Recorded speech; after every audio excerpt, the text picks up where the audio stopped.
നമസ്കാരം. ഞാനിന്ന് പറയാൻ പോകുന്നത് ഒരു പുസ്തകത്തിന്റെ റിവ്യൂ എന്നതിലുപരി ആ പുസ്തകം ഓരോരുത്തരും വായിച്ചിരിക്കണം എന്ന അഭ്യർത്ഥന കൂടി പറയുകയാണ്. കാരണം അത്രമാത്രം ആ പുസ്തകം നമ്മളെ ഇൻസ്പയർ ചെയ്യുന്ന ഒരു പുസ്തകമാണ്. ആ പുസ്തകത്തിന്റെ പേര് പ്ലേയിങ് ഇറ്റ് മൈ വേ എന്നുള്ളതാണ്. ആ പേര് കേൾക്കുമ്പോൾ തന്നെ നിങ്ങളിൽ പലവർക്കും മനസ്സിലായിട്ടുണ്ടാവും ഈ പുസ്തകം ആരുടെയാണ് എന്നുള്ളത്. അത് സാക്ഷാൽ സച്ചിൻ രമേശ് ടെണ്ടുൽക്കർ എന്ന ഗോഡ് ഓഫ് ക്രിക്കറ്റിന്റെയാണ്. നമ്മളുടെ രാജ്യത്തിനെ തന്നെ അഭിമാനമായ, രാജ്യത്തിന്റെ പേര് മറ്റു രാജ്യങ്ങൾക്ക് മുന്നിൽ പോലും അഭിമാനത്തോടെ നോക്കിക്കണ്ടിട്ടുള്ള ഒരു മഹത് വ്യക്തമാണ് സച്ചിൻ രമേശ് ടെണ്ടുൽക്കർ എന്ന മഹാത്മാനായ ക്രിക്കറ്റ് കളിക്കാരൻ. അദ്ദേഹത്തിന്റെ ജീവിതം മുതൽ അദ്ദേഹത്തിന്റെ അവസാനത്തെ മാച്ച് 2013 മുംബൈയിൽ ശ്രീലങ്കയ്ക്കെതിരെ നടന്ന മാച്ചിൽ വരെയുള്ള അദ്ദേഹത്തിന്റെ കാലഘട്ടമാണ് 496 പേജുള്ള ആ പുസ്തകത്തിന്റെ ഓരോ പേജിലും പറഞ്ഞിരിക്കുന്നത്.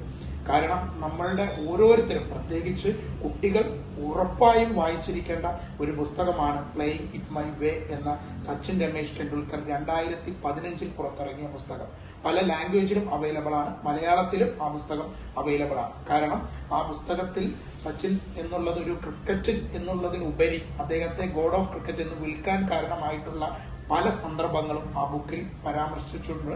ഓരോ പേജുകളും നമ്മളെ കോരിത്തരിപ്പിക്കുന്ന വാചകങ്ങളിലൂടെയാണ് അദ്ദേഹത്തിന്റെ ലൈഫ് സ്റ്റോറി പറഞ്ഞു പോയിട്ടുള്ളത്.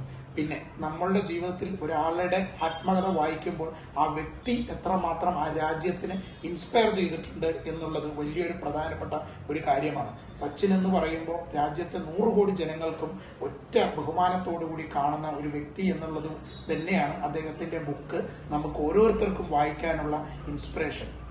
അദ്ദേഹം 14-ാം വയസ്സിൽ ക്രിക്കറ്റ് എന്ന് പറയുന്ന ലോകത്ത് വരികയും രാജ്യത്ത് തന്നെ നമ്മൾ സച്ചിന്റെ കളി കാണാൻ വേണ്ടി, ഇന്ത്യയുടെ കളി എന്നുള്ളതിനുപരി സച്ചിൻ ടെണ്ടുൽക്കറുടെ കളി കാണാൻ ടിവിയുടെ മുന്നിൽ എത്തിച്ച ഒരു വലിയൊരു കളിക്കാരനാണ് സച്ചിൻ രമേശ് ടെണ്ടുൽക്കർ.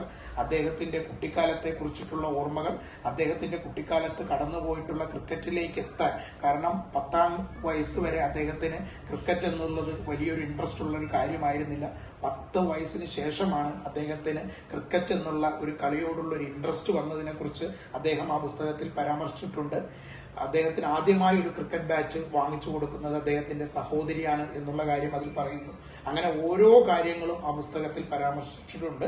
കാരണം ആ ഒരു പുസ്തകം നമുക്ക് വായിക്കുമ്പോൾ ഒരു കളിയോട്, അല്ലെങ്കിൽ ഒരു നമ്മൾ ചെയ്യുന്ന പ്രൊഫഷനോട് എത്രമാത്രം ആത്മാർത്ഥത വേണം, എത്രമാത്രം ഡെഡിക്കേഷൻ വേണം എന്നുള്ള കാര്യങ്ങളെല്ലാം അദ്ദേഹം ആ പുസ്തകത്തിൽ വ്യക്തമായി പരാമർശിച്ചിട്ടുണ്ട്.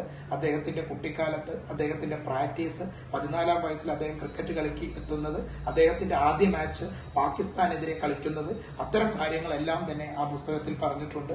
ലോകത്തിൽ തന്നെ ഏറ്റവും മികച്ച പ്ലെയേഴ്സ് അദ്ദേഹത്തിന്റെ കൂടെ കളിച്ചിട്ടുണ്ട് എന്നുള്ളത് കൂടി ആ പുസ്തകത്തിൽ നമ്മളെ ഓർമ്മപ്പെടുത്തുന്നു. കാരണം ലോകം കണ്ട ഏറ്റവും മികച്ച ബോളർമാർക്കെതിരെയാണ് സച്ചിൻ രമേശ് ടെണ്ടുൽക്കർ എന്ന സച്ചിൻ ടെണ്ടുൽക്കർ 10-ാം ജേഴ്സി അണിഞ്ഞ് ഇന്ത്യ എന്ന രാജ്യത്തെ പ്രതിനിധീകരിച്ച് അദ്ദേഹം ക്രിക്കറ്റ് കളിക്കാൻ ഇറങ്ങിയിട്ടുള്ളത്. ഷെയ്ൻ വോൺ, മുരളീധരൻ, ഷോയബ് അക്തർ, വക്കാർ യൂനിസ് തുടങ്ങിയ നിരവധി ബോളർമാർ അദ്ദേഹത്തിനെതിരെ തന്ത്രങ്ങൾ പറയുമ്പോഴും രാജ്യത്തിന് ജയിക്കണം, ഇന്ത്യ ജയിക്കണം, ക്രിക്കറ്റ് ജയിക്കണം എന്ന ഒറ്റ വികാരമാണ് സച്ചിൻ രമേശ് ടെണ്ടുൽക്കർ അദ്ദേഹത്തിന്റെ കരിയറിൽ ഉടനീളം ചെലുത്തിയിട്ടുള്ളത്. അതുകൂടാതെ തന്നെ ഇന്ത്യൻ ക്രിക്കറ്റ് പല ഫേസിലൂടെ കടന്നുപോയിട്ടുണ്ട്, പല ക്യാപ്റ്റന്മാരുടെ ഫേസിലൂടെ പോയിട്ടുണ്ട്, പല കോഴ വിവാദങ്ങളിലൂടെ പോയിട്ടുണ്ട്. അപ്പോഴൊന്നും അദ്ദേഹം അതിലൊന്നും അകപ്പെടാതെ സത്യസന്ധത എന്ന പൂർണ്ണ വാക്കിന് ഉത്തരവാദിത്തം എന്നുള്ള ഒരു കടുംപിടുത്തത്തോടുകൂടിയാണ് സച്ചിൻ ടെണ്ടുൽക്കർ പോയത്.